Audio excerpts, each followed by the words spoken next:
What should you do if you get food poisoning? Find out on this next episode of Digest This.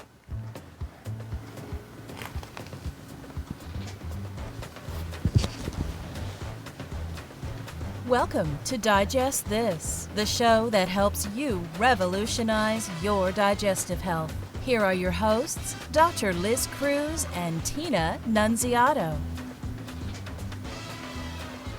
Hello and welcome to Digest This. I'm Dr. Liz Cruz and I have Tina Nunziato sitting right here by my side. Thank you so much for joining us. If you are a first-time listener, welcome.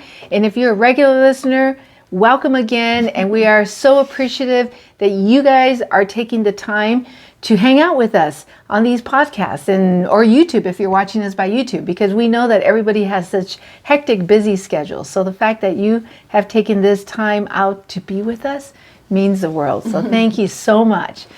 So let's talk about food poisoning, Tina. I can't believe we haven't talked about this in almost 400 podcasts. What? I know. You don't think we've talked about this? We have not, because I keep track of all of our podcasts. Okay. And it is not on our list. All right. So it's surprising. It's shocking. It's very long overdue then. Shocking, yes. Shocking, yes. Especially when we've had several instances of food poisoning this year.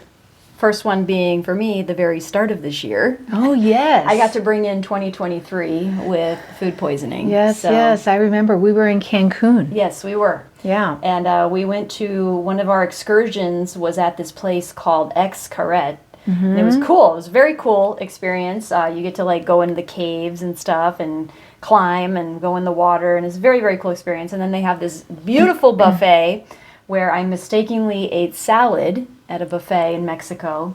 Note to self, do not eat a salad at a buffet in Mexico.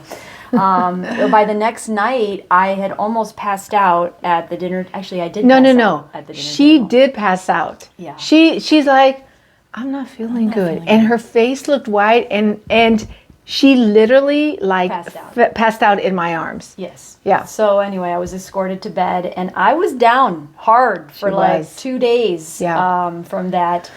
Not vomiting, but the other way. And Diarrhea. Yes.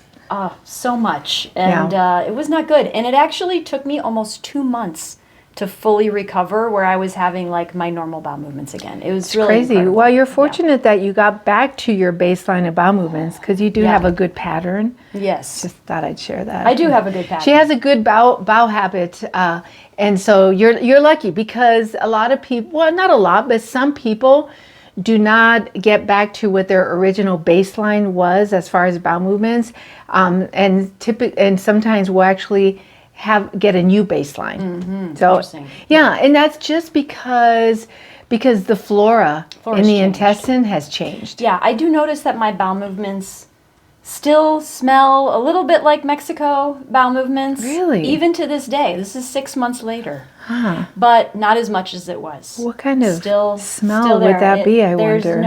There's no Like word. taquitos or No, burritos? I don't even want to go there. Anyway.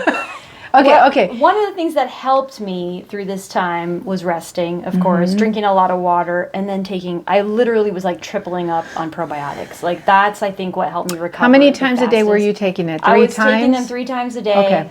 And I was taking 2 in the morning, 1 midday, 2 at night. So really just like So just bombarding myself. flooding the intestine with good bacteria. So, and that's actually a great thing. I mean, so in general, with food poisoning, I mean, obviously we're a gastroenterology practice, so we're going to see people who've had food poisoning.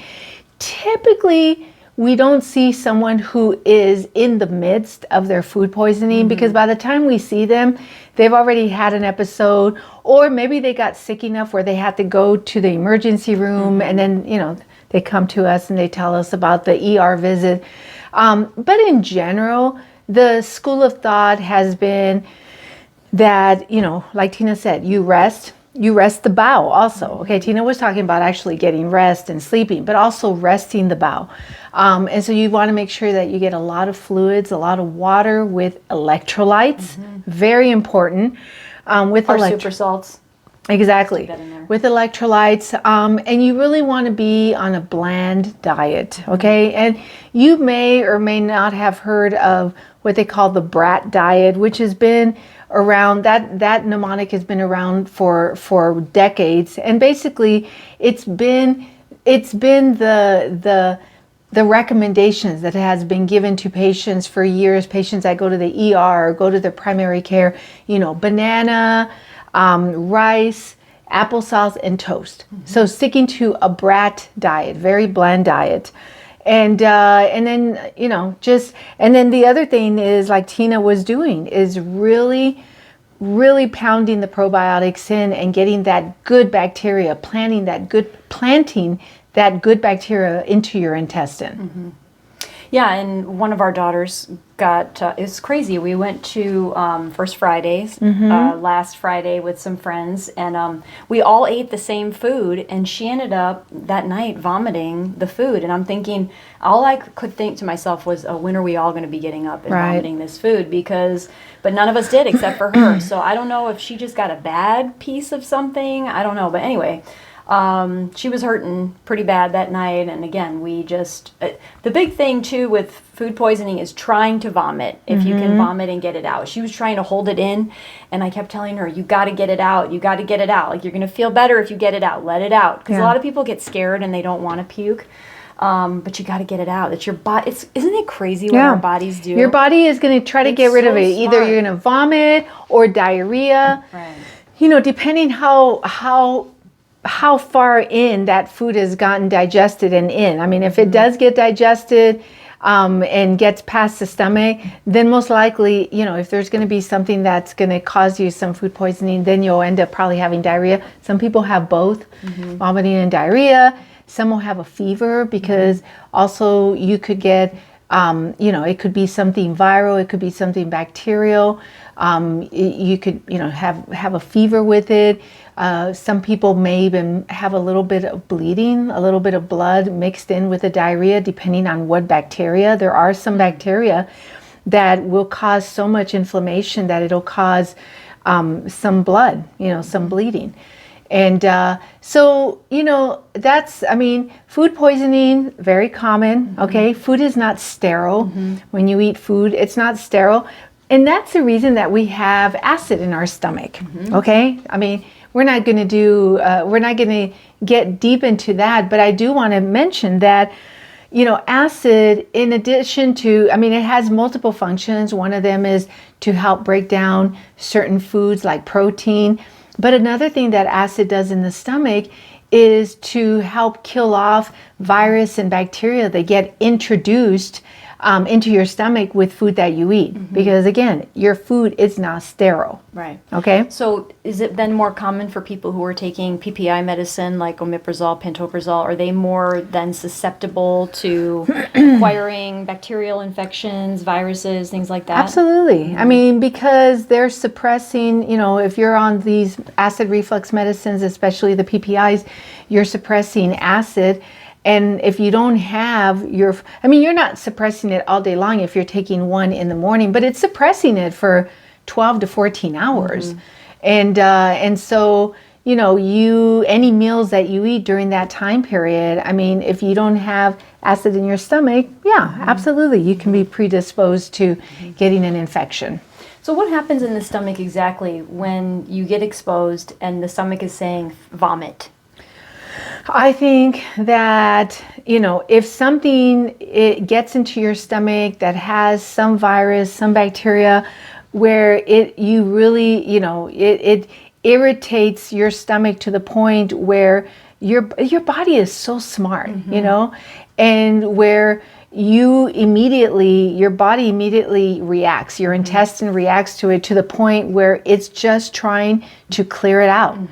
And you start feeling, nauseous, maybe some pain, bloated. It could be a variety of symptoms. Indigestion, maybe all of a sudden you start feeling more acid reflux, and just that nausea that some people develop. It's like your stomach, it's just things in there are not happy, and your stomach is just trying to, give you a sign and trying to get rid of something. And so if you have that urge to vomit something that you just recently ate that maybe wasn't good, you should vomit, Yeah. like Tina said. Don't hold it in. Yeah, that's your body's way of trying to get rid of something that is not settling well in there. Right. Yeah. So anyway, she felt better after she vomited. Yes. And she vomited a lot. I mean, it was like one of those movies where Projectile vomiting. You know where like you watch those movies and you're like, come on. Like, did people really vomit? Like, I've never seen anybody vomit. Like, that's how she was vomiting. I was like, holy cow, that's a lot of vomit. That poor baby. Oh my gosh. That it poor was so baby much. has a more of a sensitive stomach than any of our kids too. So, yeah, but yeah, that's your body telling you. And again, it may escape and get through your stomach and then get you're it. just dealing with the other end. Exactly. Yeah. Yeah. Or you, like you said, you can have both. You can be on You the toilet could. and vomiting at You the same could. time. Those Yeah. are all very special times. Very special times. But probiotics and lots of hydration with electrolytes, lots of electrolytes. Okay, very important. Very important. Yeah. So that's where our super salts come in. So Yes. make sure if you need those electrolytes, get those super salt powders from us, put them in your water and drink those as opposed to drinking Gatorade, Powerade, stuff like that. Yeah. Okay. Absolutely. All right. Well, thank you so much for joining us. If you'd like to connect with us, please check us out on our website, drlizcruz.com. There's a magenta colored button on the homepage that you can click and schedule a free 30-minute wellness consult. All right. So that's free to you. You can do it from anywhere because it's done over the phone. And if you haven't rated our program, please rate us and please give us a 5 so that other people just like you can find us faster. And lastly, if you haven't subscribed to our podcast, please subscribe so that you never miss an episode. Thank you so much for joining us, and we will catch you on the next podcast. Thank you for joining Dr. Liz Cruz and Tina Nunziato. To learn more about their revolutionary products and services, go online to www.drlizcruz.com.